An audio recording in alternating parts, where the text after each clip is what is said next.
नमस्कार मित्रांनो, आपल्या सर्वांचे सारथी सरळ सेवा या YouTube चॅनलमध्ये स्वागत आहे. महावितरणसाठी मराठी हा विषय आपल्याला देण्यात आलेला आहे. मराठी विषयाचे एकूण 20 प्रश्न येणार आहेत 10 मार्कसाठी. म्हणजे एक जो प्रश्न आहे आपल्याला तर तो अर्ध्या मार्कसाठी येणार आहे. पण बऱ्याच विद्यार्थ्यांचं म्हणणं आहे, की आमचं जे मराठी व्याकरण असेल किंवा मराठी हा विषय आहे, तर यांच्याबरोबर तेवढा जो काही संबंध आहे तर नाहीये. त्यामुळं याचे जे काही लेक्चर्स असतील तर ते आम्हाला मिळायला पाहिजे. त्यानुसार आपण या चॅनलवरती मराठीचे जे काही लेक्चर्स आहेत तर ते इथं अपलोड करणार आहे. मग मराठीच्या लेक्चर्समध्ये जे काही वेगवेगळे टॉपिक आहेत त्यामधला आपण आज जो टॉपिक बघतोय तो आहे समानार्थी शब्द. आतापर्यंत जेवढ्या काही परीक्षा एक्झाम झालेल्या आहेत या सगळ्या परीक्षांमध्ये आलेले जे काही समानार्थी शब्द आहेत तर हे समानार्थी शब्द आपण यामध्ये बघणार आहेत. एका व्हिडिओमध्ये जर नाही झाले तर आपण 2 व्हिडिओमध्ये हे जे काही शब्द आहेत तर हे घेऊया, की जे मोस्ट ऑफ द एक्झामला विचारण्यात आलेले आहेत आणि जास्तीत जास्त वेळा हे शब्द जे काही आहेत तर ते विचारण्यात आलेले आहे. आता बघा, पहिला जो काही शब्द आहे आपल्या समोर तर तो आहे सूर्य. सूर्य या शब्दाचा समानार्थी शब्द जर म्हटला तर रवी येतो. त्याच्यानंतर येतो भास्कर, रवी भास्कर. त्यानंतर आहे दिनकर, त्याचबरोबर सविता. आता सविता हे आपल्याला लेडीजचं नाव दिसते, म्हणजे जनरली याचं जर बघितलं आपण लिंग तर ते स्त्रीलिंगी दिसते. पण सूर्य हा जर बघितला तर यामध्ये सूर्य आपण काय म्हणतो, सूर्य. म्हणून मग काही लोकांचं म्हणणं असं असते की सविता हा शब्द त्या ठिकाणी येणार नाही, सूर्याचा समानार्थी शब्द. पण सूर्याचा समानार्थी शब्द सविता हा सुद्धा आहे. त्याच्यानंतर आहे मित्र, अरुण. त्यानंतर आहे भानू व आदित्य. आता जे काही आपण सूर्याच्या अभ्यासासाठी आता मोहीम राबवलेली होती तर त्या मोहिमेचं नाव सुद्धा काय आहे तर आदित्य आहे. म्हणून यावरून नाव देण्यात आलेलं आहे की सूर्याचा समानार्थी शब्द हा आदित्य हा सुद्धा आहे. म्हणून आदित्य ही जी आपण योजना राबवतोय तर त्यामुळे सूर्याच्या अभ्यासासाठी तर तिला आदित्य नाव देण्यात आलेले. त्याच्यानंतर अरुण, अरुण हे सुद्धा नाव देण्यात आलेलं आहे. तर अरुण काय आहे, आपण जर बघितलं तर आपल्या देशामधलं एक राज्य आहे ज्याचं नाव आहे अरुणाचल प्रदेश. म्हणजे की त्या राज्यामध्ये पहिल्यांदा सूर्याचा उदय उगवतो. आता त्याच्यामध्ये जर आपण जर बघितलं अरुण म्हणजे सुरुवातीला ज्या ठिकाणी त्याचं उगम होतो तर तो म्हणजे असलेला आहे अरुण. त्याच्यानंतर मित्र, मित्र हे सुद्धा नाव यासाठी आपल्याला इथं सूर्यासाठी समानार्थी देण्यात आलेला आहे. त्याच्यानंतर जर बघितलं आपण तर आहे सोने. आता सोने या शब्दाचा समानार्थी शब्द जर बघितला तर सुवर्ण आहे. सुवर्ण हे सुद्धा एक समानार्थी शब्द आहे. त्याच्यानंतर आहे कांचन, हेम आणि कनक. कांचन, हेम आणि कनक हे जे काही आहेत तर सोन्याचे समानार्थी शब्द आपल्याला इथं देण्यात आलेले आहेत. त्यानंतर जर बघितलं तर हात, आपला जो काही हात आहे त्या हातासाठी सुद्धा समानार्थी शब्द कोणकोणते आहेत तर हस्त. आपण कसं म्हणतो हस्तलिखित. हस्तलिखित म्हणजे आपल्या हाताने जे काही आपण लिहिलेलं असते त्याला आपण म्हणत असतो हस्तलिखित, म्हणजे हाताने लिहिलेलं. हस्त म्हणजे मग काय त्यामध्ये तर हात, हात आपण त्याला काय म्हणतो तर हात. त्याच्यानंतर कर, ओके, कर हाताचा जो काही अजून समानार्थी शब्द आहे तर कर, जे काही आपण काम वगैरे जे काही करतो तर ते हाताने करतो. ओके. त्याच्यानंतर आहे बाहू, बाहू हा सुद्धा या हाताचा समानार्थी शब्द आपल्याला इथं देण्यात आलेला आहे. त्यानंतर बघा आता समोरचे जे काही आहेत ते शब्द, आकाश. आकाशसाठी समानार्थी शब्द खूप जास्त आहेत त्यामुळं यावरती प्रश्न जास्तीत जास्त विचारण्यात येतात. तर बघा आता आकाश या शब्दासाठी असलेला समानार्थी शब्द आहे आभाळ. आपण कसं म्हणतो आभाळ आलं दाटून. ओके, म्हणजे आभाळ म्हणजेच काय आहे तर आकाश. त्याच्यानंतर गगन आपण कसं म्हणतो घे गगन भरारी. ओके, म्हणजे गगन म्हणजे काय तर आकाशा. नभ, त्याच्यानंतर अंबर, त्यानंतर आहे अवकाश, अवकाश. ओके. त्यानंतर जर बघितलं तर अंतरिक्ष. आपण जे काही अंतरिक्ष असतात ते आकाशामध्ये पाठवत असतो तर त्याला अंतरिक्ष हे सुद्धा नाव आहे. त्यानंतर आहे ख, अंतराळ. ओके, वितान. हे जे काही आहेत तर हे झालेले आहेत त्यांचे समान अर्थाचे शब्द. हे समान अर्थाचे शब्द म्हणजे ज्याचा अर्थ सारखाच होतो, जवळजवळ सगळ्यांचा अर्थ काय होतो सारखाच. नवरा. आता नवरा या शब्दासाठी समानार्थी शब्द जे काही आहेत तर तो आहे भ्रतार. त्याबरोबर आहे वल्लभ, त्याच्यानंतर आहे पती, कांत, नाथ, दादला, धव, त्यानंतर आहे अमृला व कवेश. हे जे काही आहेत तर हे समानार्थी शब्द नवरा या नावासाठी समानार्थी देण्यात आलेले आहेत. जास्तीत जास्त जे काही विचारण्यात आलेले आहेत आपल्याला आतापर्यंत तर तो आहे कांत. कांत हा शब्द जो काही आहे तर तो देण्यात आलेला होता आणि हा कोणत्या शब्दाचा समानार्थी शब्द आहे असं आपल्याला विचारण्यात येते. तर नवरा या शब्दाचा तो समानार्थी शब्द आपल्याला इथे बघायला मिळतोय. त्यानंतर विष्णू, विष्णू या शब्दाचे सुद्धा समानार्थी शब्द खूप जास्त आहेत. त्याला आपण म्हणतो श्रीपती, श्रीपती. त्याच्यानंतर आहे गोविंद, त्यानंतर आहे अच्युत, रंगापती, त्यानंतर रमेश, चक्रपाणी, ज्यांनी चक्र धारण केलेला आहे असं चक्रपाणी. त्यानंतर आहे केशव, नारायणा, मालक, मधुसूदन, त्रिविक्रम, त्रिविक्रम. हे सुद्धा नाव जे काही आहे तर हे विष्णू या नावासाठी समानार्थी शब्द आहे. त्याच्यानंतर आहे वासुदेव, त्याचबरोबर पुरुषोत्तम, ई वेकेशव, पितांबर, त्यानंतर दोष नाई. हे सुद्धा यांसाठीचे आपल्याला देण्यात आलेले समानार्थी शब्द आहेत जे की विष्णूसाठी आहेत. ओके, तर यासाठी चक्रपाणी असेल, रमेश असेल, नारायण असेल, वासुदेव असतील, हे समानार्थी शब्द इथे वापरण्यात येत राहतात. त्यानंतर ताप. आता जर बघितलं ताप, आपण म्हणतो यांनी लईच ताप आणलेला आहे आम्हाला. ओके, ताप. आता ताप दोन पद्धतीचा असतो, म्हणजे जो अंगावरती चढतो तो काय तर ताप. ओके, ज्याला आपण फीवर म्हणतो इंग्लिशमध्ये, तो एक राहतो. आणि दुसरा आपल्याला कोणीतरी दिलेला ताप असतो, म्हणजे तोच काय देतो आपल्याला तर त्रास देतो. त्यानंतर त्याचाच आपल्याला वैताग आलेला असतो, त्याचा जो त्रास असतो तो. किंवाच याला दुसरं नाव आहे ज्वर. ज्वर म्हणजे काय तर ताप, जो ज्याला आपण म्हणतो इंग्लिशमध्ये फीवर. आणि हे जे काही दोन शब्द आहेत त्रास आणि वैताग, हे कोणीतरी आपल्याला जाणून बुजून देत असलेले जो त्रास असतो तर त्यासाठी वापरण्यात येतात. त्याच्यानंतर आहे सरिता. सरिता या शब्दासाठी नदी हा शब्द वापरण्यात येतो. किंवा आपल्याला असं म्हणण्यात येते नदी या शब्दाचा समानार्थी शब्द अजून कोणता आहे तर तो आहे सरिता. या दोघांपैकी कोणताही एक विचारण्यात येतात. त्यानंतर लांगून चालन यासाठीचा जो काही समानार्थी शब्द आहे तो आहे खुशामत. आपण कोणाची तरी खुशामत करत राहतो काही कामासाठी. जर आपलं त्याच्याकडे काम जर असेल तर आपण त्याची काय करतो तर खुशामत करतो काही गोष्टींसाठी. तर मग या ठिकाणी खुशामत साठी आपल्याला समानार्थी शब्द सुद्धा देण्यात आलेला आहे. त्यानंतर आहे सज्ञान. सज्ञान म्हणजे की त्याला आपण म्हणतो सून. ओके, सज्ञान. त्यानंतर आहे अवहेलना. अवहेलना करतो आपण कोणाची तरी, म्हणजे त्याच्याकडे काय करत असतो तर दुर्लक्ष करतो.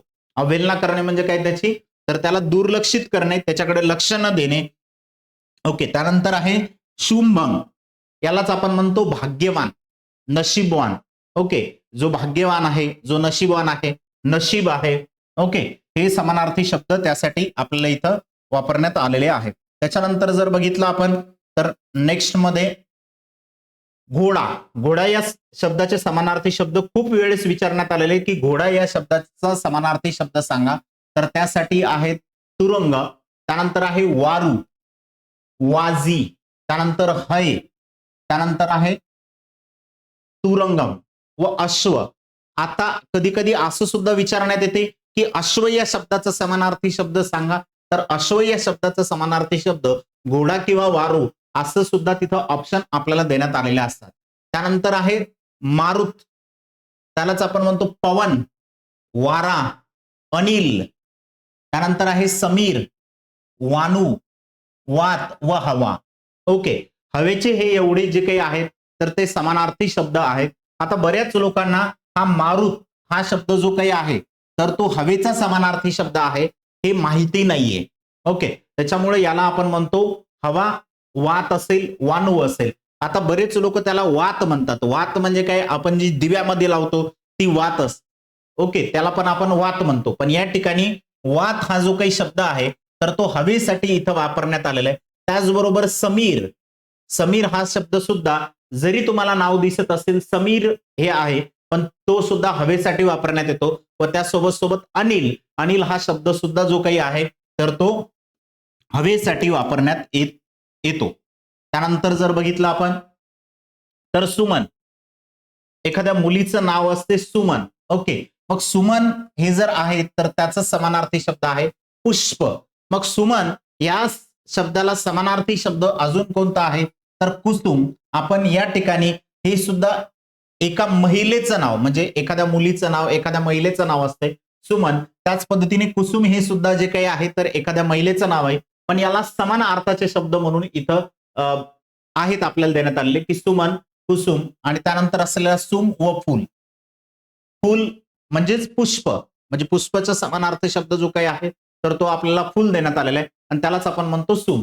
त्यानंतर आहे मुलगी. मुलगी या शब्दाचा समानार्थी शब्द आहे कन्या, तनया, दुहिता, नंदिनी, आत्मजा. ओके, आत्मजा हा शब्द जो काही आहे तर मुलगी यासाठी समानार्थी शब्द म्हणून वापरण्यात येतो. आता या व्यतिरिक्त असे पण काही वर्ड असतील बरं का, की जे असे पण काही शब्द असतील की ते मुलगी यासाठी वापरतील किंवा वेगवेगळ्यासाठी वापरतील, पण यामध्ये ऍड नसतील तर तसे सुद्धा असू शकतात की जे शब्द आहेत. जेवढे काही माहिती आहेत मला ज्या पद्धतीने मला मिळाले त्या पद्धतीने मी सगळेच्या सगळे यामध्ये ऍड करण्याचा पूर्णपणे इथं प्रयत्न केलेला आहे. आता वानर. वानर या शब्दाचा समानार्थी शब्द आहे कपी. त्याला कपी सुद्धा म्हणण्यात येते. ओके, वानरला कपी. त्याच्यानंतर आहे मरकट.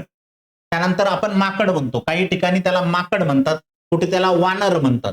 त्याच्यानंतर शाखामूर असं सुद्धा म्हणण्यात येते. त्याच्यानंतर तोंड. आपण काय म्हणतो, काय तोंड घेऊन चालला, किंवा आपण जर समजा काय कुठं जर घडलेलं जर असेल तर त्याला म्हणतो काय सकाळी कोणाचं तोंड बघितलेलं होतं, माझं आज कामच झालेलं नाही दिवसभर. म्हणजे तोंड म्हणजे काय तर चेहरा किंवा एखाद्याचं मुख बघणे. त्याच्यानंतर आहे तोंड या शब्दाचा मुख व वदन. ओके, एखाद्याचं जे काय आहे वदन. आता जर समजा आपण जर बघितलं तर आपण जेवता वेळेस जो श्लोक म्हणण्यात येतो त्यामध्ये म्हणण्यात येते वदनिक वळ घेता. वदन, वदन म्हणजे काय तर आपल्या मुखामधून जे आपण अन्न घेतो त्यासाठी असलेला समानार्थी शब्द जो काही वापरलेला आहे तर तो तोंडसाठी वदन हा शब्द त्या ठिकाणी तिथं वापरण्यात आलेला आहे. त्याच्यानंतर आहे मुलूक. मुलूक हा शब्द आपल्याला देण्यात आलेला आहे. मुलूक म्हणजे काय असतो तर प्रदेश, प्रांत, त्यानंतर परांगण हा शब्द इथं वापरण्यात येतात. ओके, तर इथं प्रांत असतो किंवा प्रदेश असतो. एखादा मुलूक जर असेल तर आपण म्हणतो ना, किंवा आपण जर समजा खूप जास्त कुठं बाहेर गेलेला असेल आणि घरच्यांना काही अर्जंट काम असेल तर ते म्हणतात आला का सगळा मुलूक फिरून. ओके, असं आपल्याला ते म्हणतात. मग मुलूक फिरून येणे म्हणजे काय तर आपण एक कुठंतरी जाऊन येतो, मग आपल्याला ते कळत नाही की यांनी मुलूक हा शब्द त्या ठिकाणी तिथं वापरलेला आहे. मुलूक म्हणजे एखादा प्रांत असेल किंवा प्रदेश असेल. त्यानंतर अरण्य. अरण्य हा शब्द जो काही आहे यासाठी समानार्थी शब्द आपल्याला देण्यात आलेला आहे वन. अरण्यालाच आपण म्हणतो वन. त्याच्यानंतर आहे जंगल. त्यानंतर कानन व विपिन हे शब्द सुद्धा वापरण्यात येतात. आपल्याला माहिती आहे की अरण्यासाठी जे काही शब्द आहेत तो वन आणि जंगल हे माहित आहे, पण कानन आणि विपिन हे शब्द आपल्या काही लोकांना जे काय आहेत तर ते कमी प्रमाणात माहित असतात. त्याच्यानंतर आहे मेहनत. मेहनत, आता बरेच लोक म्हणतात मेहनत, कष्ट, जिद्दची काठी या बेसवरती, तर ते जे काही मेहनत आहे या मेहनतीलाच आपण म्हणत असतो. दुसरा समानार्थी शब्द आहे कष्ट. त्यानंतर आहे श्रम. ओके, त्याच्यानंतर आहे परिश्रम. परिश्रम घेतो म्हणजे काय एखादा व्यक्ती परिश्रम करतो म्हणजे तोच मेहनत करत असतो त्यावरती. आपण म्हणतो की त्यांनी खूप कष्ट केलेले आहेत. एखादी गोष्ट जर मिळवायची जर असेल तर त्यांनी खूप कष्ट केले, खूप मेहनत केलेली आहे एखाद्या गोष्टीसाठी. आता तुमचं जर एक्झाम्पल जर द्यायचं जर झालं, तुम्ही महावितरणची तयारी करता वेळेस खूप कष्ट घेतले का खूप मेहनत घेतली, ते सारखंच आहे, मेहनत आणि कष्ट. ओके, किंवा श्रम केलेले आहेत. श्रम करतो आपण म्हणजे काम करतो, ते जे आपण शेतामध्ये वगैरे किंवा एखाद्या ठिकाणी कुठेतरी काम करतो तर त्याला आपण श्रम म्हणतो. ओके, सेवा त्या पद्धतीने तो वापरण्यात येतो. त्याच्यानंतर जर बघितलं तर अग्नी. अग्नी या शब्दाचा समानार्थी शब्द आग हा आहे. आग, आपण कुठे म्हणतो आग लागलेली आहे, पण आग लागलेली आहे तर त्याचा समानार्थी शब्द जो काही आहे तर त्याला अग्नी म्हणण्यात येते. त्यानंतर आहे अनल. त्यानंतर विस्तव. ओके, त्यानंतर आहे वन्वी. अंगार, कुठे अंगार असतो. विस्तव आणि अंगार हे सारख्याच अर्थाचे शब्द त्या ठिकाणी मानण्यात येतात. त्याच्यानंतर आहे पावक, हुताश, सिखी हे शब्द जे काही आहेत तर हे समान अर्थाचे शब्द इथे वापरण्यात येतात अग्नी या शब्दासाठी किंवा आग या शब्दासाठी. त्यानंतर आहे अही. अही हा जो काही शब्द आहे तर साप या शब्दासाठी वापरण्यात येतो किंवा साप या शब्दाचा समानार्थी शब्द कोणता आहे तर तो आहे अही. त्यानंतर आहे भुजंग. ओके, खूप मोठा साप होता म्हणजे असं आपण ज्या वेळेस म्हणतो तर तो भुजंग, जसं की अजगर वगैरे जो काही आहे तर त्यासाठी. त्यानंतर आहे सर्प, त्यानंतर आहे व्याळ व पनंग, फणी. फणी हे सुद्धा जे काही आहे तर सापासाठी समानार्थी शब्द या ठिकाणी वापरण्यात येतो किंवा अजगर. अजगर हा सुद्धा इथं समानार्थी शब्द म्हणून त्यासाठी वापरण्यात येतो. त्याच्यानंतर आई. आई या शब्दासाठी समानार्थी शब्द कोणता आहे? माता. त्यानंतर माय, जननी, माऊली. त्यानंतर आहे जन्मदा, जन्मदाती. ओके, तर हे सुद्धा यासाठीचे समानार्थी शब्द आहेत. आई या शब्दासाठी, आई या शब्दासाठी जास्तीत जास्त जो काही शब्द विचारण्यात येतो तो आहे जननी. जननी हा शब्द जो काही आहे तर यावरती क्वेश्चन्स विचारण्यात आलेले आहेत बऱ्याच वेळेस की जननी या शब्दावरती, जननी हा समानार्थी शब्द खालीलपैकी कोणत्या शब्दांसाठी वापरण्यात येतो तर आई या शब्दासाठी वापरण्यात येतो. त्याच्यानंतर अंधार. अंधार, अंधार या शब्दासाठीचा समानार्थी शब्द आहे काळोख. आपण म्हणतो आम्ही त्या रात्री त्या ठिकाणी तिथे फिरायला गेलो पण तिथे खूप काळोख होता. काळोख होता म्हणजे काय तर खूप अंधार होता. त्यानंतर असते तिमीर व तम. ओके, तम व तिमीर हे दोन्ही शब्द जे काही आहेत तर अंधार या शब्दासाठी त्या ठिकाणी तिथे वापरण्यात येतात. त्याच्यानंतर आहे आनंद. आपण म्हणतो खूप आनंद झालेला आहे किंवा एखाद्या व्यक्तीला हर्ष झाला, खूप आनंद झाला. ओके, असं सुद्धा म्हणतो. त्यानंतर आहे मोद, संतोष व प्रमोद. संतोष, प्रमोद. त्यानंतर आहे उल्हास, उद्धव. हे उल्हास हा शब्द जो काही आहे तर आनंद या शब्दाचा समानार्थी शब्द म्हणून वापरण्यात येतो. त्याचबरोबर मोद, तोष, हर्ष. एखाद्या व्यक्तीला हर्ष झालेला असतो खूप जास्त, जर त्याला खूप दिवस झाले तो प्रयत्न करतो आणि खूप प्रयत्नाच्या नंतर जर समजा त्याला नोकरी लागलेली असेल तर तो काय करणार, त्याला काय होईल तर खूप हर्ष होईल. त्यांच्या घरच्यांना काय होईल तर हर्ष होईल. हर्ष झाला म्हणजे काय झालं तर आनंद त्या ठिकाणी झालेला आहे. त्याच्यानंतर आठवण. आपल्याला नेहमी कोणाची तरी आठवण येते, ते कोणीतरी आपल्याला म्हणत असते का आमची आठवण आज आली का म्हणून तुम्ही आम्हाला फोन केलाय. मग आपण म्हणतो नाही तुमच्याकडे काम होतं म्हणून आम्ही तुम्हाला फोन केलेला आहे. तुमची आठवण तर आम्हाला नेहमीच येते. आठवण येते म्हणजेच काय तर त्यांचं स्मरण होते. एखादी गोष्ट आपल्याला आठवणे म्हणजे काय तर त्या गोष्टीचं स्मरण होणे आणि काही गोष्टी आठवणीत राहणे. ओके, काही गोष्टी काय राहतात आठवणीत असतात म्हणजे की त्या आपल्या काय असतात तर स्मरणात असतात, त्या आपण विसरू शकत नाही. त्याच्यानंतर स्मृती. स्मृती हा शब्द जो काही आहे तर तो स्मरण या शब्दासाठी समान अर्थानेच वापरण्यात येतो. त्यानंतर आहे सय. आपण म्हणतो ना एखादी गोष्ट माझ्या त्या स्मृतीत आहे ती मी कधीच विसरू शकत नाहीये. ओके, की ती माझ्या लाईफ मधली खूप महत्वाची गोष्ट आहे किंवा महत्वाची घडलेली घटना आहे की ती मी कधीच विसरू शकणार नाहीये. त्याच्यानंतर आहे आश्चर्य. ओके, आश्चर्य की आपल्याला एखादी जर गोष्ट कुठं जर घडलेली जर असेल तर काही गोष्टीच्या बाबतीत आश्चर्य वाटते. म्हणजे आपला एखादा मित्र आहे आणि ती गोष्ट तो करू शकत नाही पण त्यांनी ती करून दाखवली तर आपल्याला त्याचं नवल किंवा आश्चर्य वाटते. मग आश्चर्य, त्याचबरोबर नवल व अचंबा. एखादा व्यक्ती जो काही आहे तर त्यांनी एखादी गोष्ट जर केलेली असेल तर आपण म्हणतो ना बाबा मी अचंबित झालेलो आहे. ओके, अचंबित होतो म्हणजे काय तर त्याला आश्चर्य वाटते त्या बाबतीत की मी अचंबित झालेलो आहे म्हणून. त्यानंतर आहे विस्मय,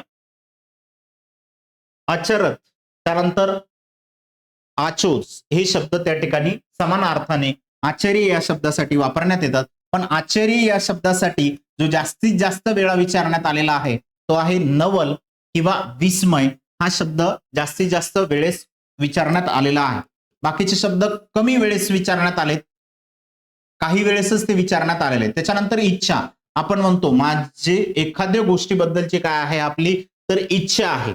ओके, माझी इच्छा आहे समजा की मी अमेरिकेला जावं किंवा तुमची इच्छा असेल की तुम्ही कोणत्या तरी ठिकाणी जावं. म्हणजे इच्छा असणे म्हणजे त्यालाच आपण समानार्थाने काय म्हणतो आकांक्षा. ओके, इच्छा आणि आकांक्षा हे दोन्ही पण समान अर्थाचे शब्द आहेत. त्याच्यानंतर आहे आस. आपण एखाद्या गोष्टीची आस लावून बसतो. ओके, म्हणजे काही लोक म्हणतात ना की आपण एखाद्या मित्राला जर म्हटलेलं असेल आपण आज मूवी किंवा पिक्चर बघायला जाऊया, तर तो काही आस लावून बसलेला असतो आणि ते आपला नंतर मग अचानक कॅन्सल होते. जर ते कॅन्सल झालेलं असेल तर तो काय म्हणतो, अरे यार मी आस लावून बसलेलो होतो की तू मला पिक्चरला घेऊन जाशील म्हणून. म्हणजे या ठिकाणी जर बघितलं आपण तर आस हा शब्द काय असतो की एखाद्या इच्छा आणि आकांक्षा या शब्दाने सुद्धा तिथं तो वापरण्यात येतो. त्यानंतर आहे मनीषा, त्यानंतर स्पृहा, अपेक्षा व लिप्सा हे जे काही शब्द आहेत तर हे शब्द सुद्धा समान अर्थाने तिथं वापरण्यात येतात. आता तुम्ही जर बघितलेलं जर असेल तर हे सगळे शब्द जास्तीत जास्त इथं ओळखीचे दिसतात आपल्याला. इच्छा असेल, आकांक्षा असेल, मनीषा असेल, अपेक्षा असतील, कारण हे काय आहेत तर मुलींच्या नावावरून जनरली इथं हे नावं आहेत. म्हणून लक्षात ठेवायला सुद्धा तुम्हाला इथं काही अडचण येणार नाही की हे समान अर्थाचे शब्द आहेत. इच्छा असेल, आकांक्षा असेल, मनीषा असेल, त्याचबरोबर अपेक्षा असतील, हे समान अर्थाचे शब्द आपल्याला देण्यात आलेले. त्याच्यानंतर आहे ईश्वर, ज्याला आपण म्हणतो देव. ईश्वर, देव, ईश. त्यानंतर आहे निर्जर, परमेश्वर, अलक्ष, सूर, विभूत. विभूत सुद्धा म्हणण्यात येते.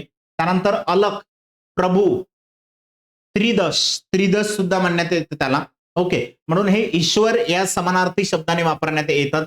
तर ईश्वर या शब्दासाठी जो काही वापरण्यात येतो तो आहे परमेश्वर. म्हणजे काही मुलांचं नाव ईश्वर असते, काहींचं काय असते तर परमेश्वर असते.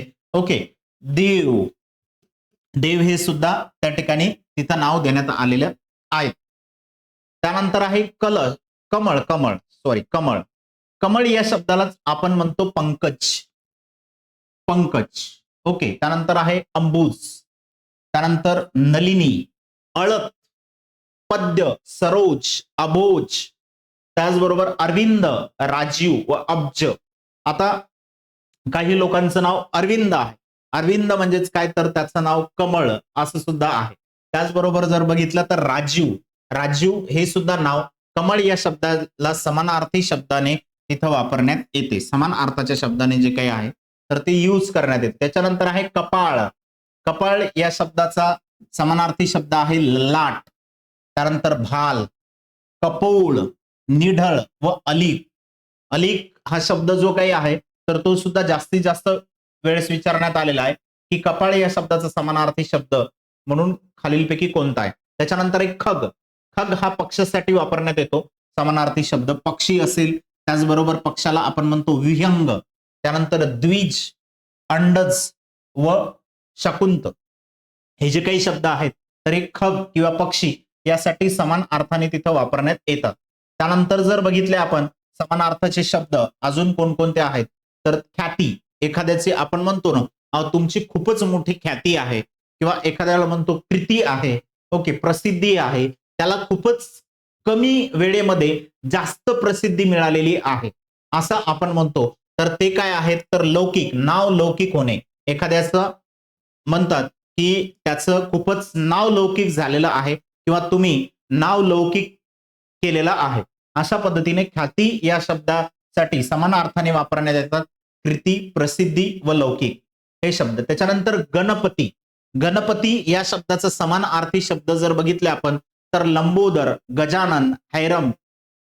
त्याचबरोबर लक्षपद, निधी, धरणीधर व वक्रतुंड हे सुद्धा आहेत. अजून भरपूर जे काही आहेत तर समानार्थी शब्द गणपती या शब्दासाठी वापरण्यात येतात.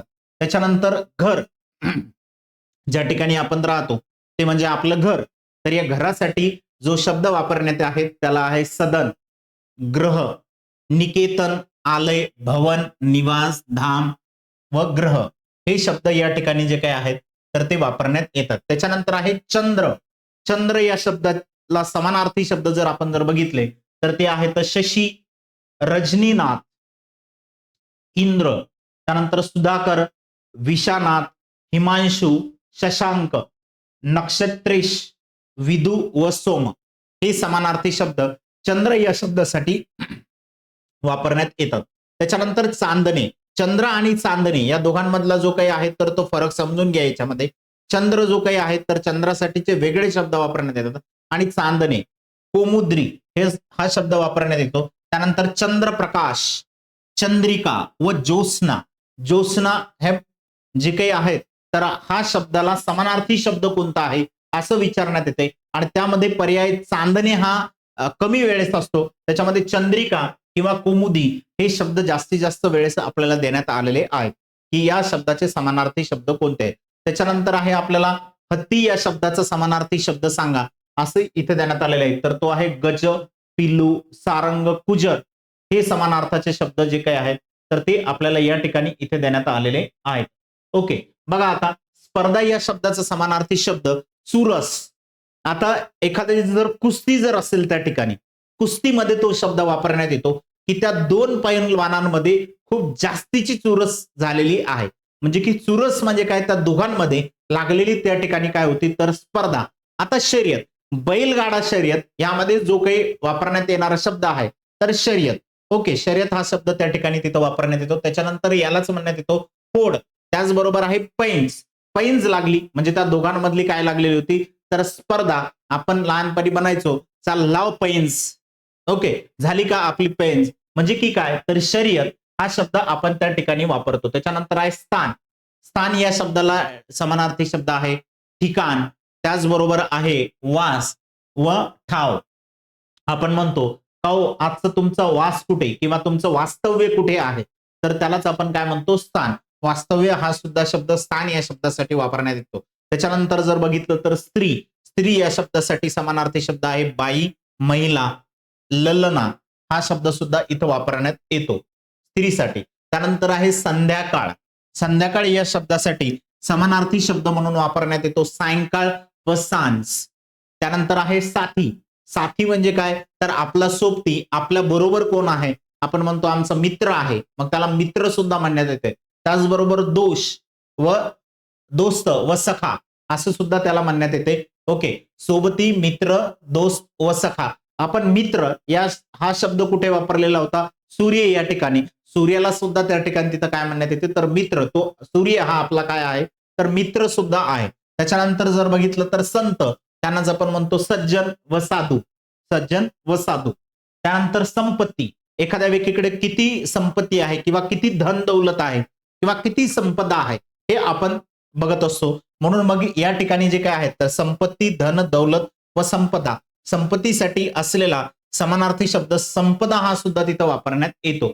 ओके, की त्यांच्याकडे खूप संपदा आहेत असं आपण त्यांना म्हणत असतो. त्याच्यानंतर शरीर. शरीर या शब्दासाठी म्हणजे जे आपलं शरीर आहे या शरीरासाठी आपण देह म्हणतो. ओके, त्याच्यानंतर असतो तनु, काया, कुंडी व अंग. शरीर या शब्दासाठी जो वापरण्यात येतो तो समानार्थी शब्द जे काय आहे तर ते आहेत देह, तनु, काया, कुंडी व अंग. त्याच्यानंतर आहे शक्ती. शक्ती या शब्दाचा समानार्थी शब्द जर बघितला आपण तर त्यांना सामर्थ्य आपण असं म्हणतो. त्याचबरोबर जोर व बळ. आपण एखाद्याला म्हणतो लाव जोर, किती लावायचा तो तू जोर लाव. म्हणजे जोर लाव म्हणजे काय आहे त्या ठिकाणी तर त्याला शक्ती लावण्यासाठी सांगत असतो. ओके, त्याच्यानंतर शर्यत. शर्यत जर बघितलं तर यासाठी स्पर्धा, हुड व चुरस हे शब्द वापरण्यात येतात. ते रिपीट शब्द त्या ठिकाणी झालेला आहे. शहर. शहर या शब्दासाठी समानार्थी शब्द जो काही वापरण्यात येतो तो आहे नगर. त्याच्यानंतर आहे शंकर. शंकर यासाठी चंद्रचूड हा शब्द सुद्धा तिथं वापरण्यात येतो. त्याचबरोबर आहे स्वापात. ओके, स्वापात हे सुद्धा जर बघितलं तर त्याला आपण जनावर म्हणतो, जनावर. त्यानंतर शास्त्रज्ञ. शास्त्रज्ञ म्हणजे काय आहे तर वैज्ञानिक हा शब्द तिथे वापरण्यात येतो. शास्त्रज्ञाला समानार्थी शब्द. त्याच्यानंतर आहे शाळा. या समानार्थी शब्दासाठी विद्यालय हा शब्द वापरण्यात येतो शाळासाठी. ओके, त्यानंतर आहे शाळुंका. शाळुंका म्हणजे काय असते तर शिवलिंग. ओके, शाळुंकेसाठी काय शिवलिंग हा शब्द वापरण्यात येतो.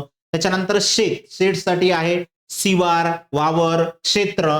ओके, शिवार, वावर व क्षेत्र हे सुद्धा या ठिकाणी इथं वापरण्यात येतो. म्हणजे जसं आपण म्हणतो वावर हे तो पावर हे म्हणजे शेती यासाठी हा समानार्थी शब्द वापरण्यात येतात. हे दोन्ही जे काय. शीतल. आता बरेच लोक जे काही आहेत ना तर शीतल हा हे मुलीचं पण नाव आहे आणि मुलाचं पण नाव आहे बरं का. शीतल हा शब्द मुलासाठी सुद्धा वापरण्यात येतो आणि मुलीसाठी सुद्धा वापरण्यात येतो. तसंच शीतल हा शब्द थंड आणि गार यासाठी वापरण्यात येतो. आता बरेच लोक जो काही आहे ना थंड आणि गार हा शब्द सोबत सोबत वापरतात, पण ते दोन्ही पण वेगळे. एकतर थंड असेल, नाहीतर एकतर गार असेल. ओके, थंड किंवा गार. आता बरेच लोक म्हणतात खूप थंडगार आहे. आता थंड गार कसं काय, दोन्ही पण शब्द सोबत आपल्याला त्या ठिकाणी तिथं वापरता येणार नाही. शिक्षा, ओके, शिक्षा, दंड व शासन.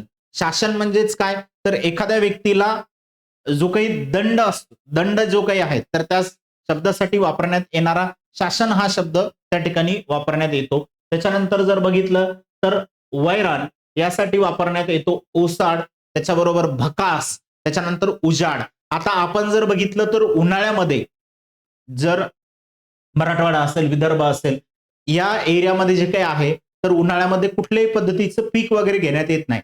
तर त्या साईडला जर बघितलं तर पूर्ण ओसाड किंवा आपण त्याला म्हणतो पूर्ण भकास आहे, पूर्ण उजाड पडलेला आहे, तर त्यालाच आपण म्हणतो वैराण. त्यानंतर वारा, वारा या शब्दासाठीच आपण बघितलेले समानार्थी शब्द वात, पवन, अनिल, समीर, वायू, मारुत. ओके, त्याच्यानंतर युद्ध, युद्ध या शब्दासाठी जे समानार्थी शब्द वापरण्यात येतो तो आहे लढाई, संग्राम, लढा व समर. त्यानंतर आहे योद्धा, योद्ध्याला म्हणण्यात येते लढैया.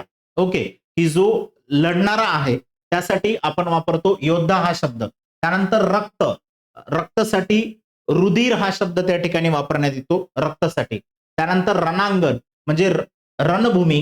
त्यानंतर समरांगण हा सुद्धा शब्द त्या ठिकाणी तिथे वापरण्यात येतो रणांगणासाठी. त्यानंतर राग, एखाद्याचा खूप आपल्याला राग येतो, म्हणजे त्याचा क्रोध पण येतो व आपल्याला संताप आलेला असतो त्याच्यावरती आणि चीड चीड होते आपली, तर त्या ठिकाणी जो काही आहे, तर एखाद्याचा राग आल्यामुळे त्याच्यावरती आपण संताप करतो आणि आपली स्वतःची काय होते, तर चिडचिड होते. हे सगळे शब्द जे काही आहेत तर समान अर्थाने त्या ठिकाणी वापरण्यात येतात राग या शब्दासाठीचे. त्याच्यानंतर राजा, राजासाठी दुसरा शब्द आहे नरेश, नृप, भूपाला, राणा व राया. हे समान अर्थाने वापरण्यात येणारे शब्द आहेत राजा या शब्दासाठीचे. त्यानंतर रात्र, रात्र या शब्दासाठीचा समानार्थी शब्द आहे निशा. त्याचबरोबर रजनी व यामिनी हे सुद्धा शब्द त्या ठिकाणी वापरण्यात येतात. त्यानंतर रानसाठी बघितलेलं होतं आपण की त्याला अरण्य, जंगल, वन म्हणण्यात येते. एखाद्याचं रुबाब, रुबाब साठी समानार्थी शब्द आहे एट किंवा तोरा. आपण म्हणतो त्याचा खूपच तोरा चाललेला आहे आज, किंवा ती खूपच तोऱ्या तोऱ्यात चाललेली आहे, म्हणजे की काय, तर खूपच रुबाबात किंवा एटीत चाललेली आहे, असं आपण त्या ठिकाणी तिथे म्हणत असतो. त्याच्यानंतर मुलगा, मुलगा या शब्दासाठीचे समानार्थी शब्द जे काही आहेत तर ते आहेत पुत्र, सुत, तनयन, नंदन व तनुत. हे शब्द इथं वापरण्यात येतात. तनुत हा शब्द जास्तीत जास्त वेळेस विचारलेला आहे की मुलगा या शब्दासाठी किंवा तनुत या शब्दासाठी खालीलपैकी कोणता समानार्थी शब्द आहे, तर यावरती जास्तीत जास्त विचारण्यात आलेले पुत्र, सुत हे सुद्धा इथं विचारण्यात येतात. सुत हा शब्द जो काही आहे तर पवन या शब्दासाठी सुद्धा तिथं वापरण्यात येतो. पवन या शब्दासाठी सुद्धा सुत हा शब्द वापरण्यात येतो कधी कधी.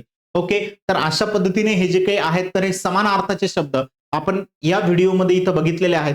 अजून जे काही राहिलेले असतील की जे आतापर्यंतच्या जेवढ्या काही परीक्षा झालेल्या आहेत त्या परीक्षेमध्ये जे काही शब्द विचारण्यात आलेले होते आणि त्याच्या समान अर्थाचे जे काही शब्द आहेत तर ते आपण घेतलेले आहेत.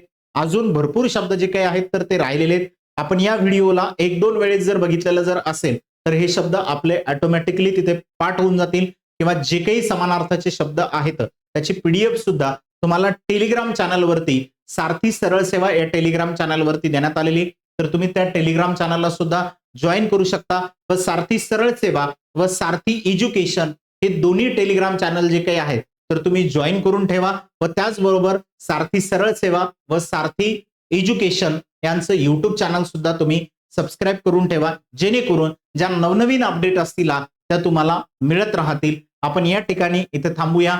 सर्वांचे खूप खूप धन्यवाद.